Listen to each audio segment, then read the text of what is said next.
Okay, if I've emptied the trailer, that means only one thing. Time to do some carpentry.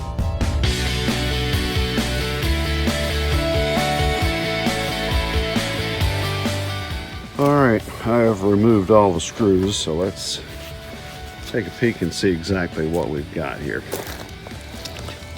You're seeing this with me for the first time.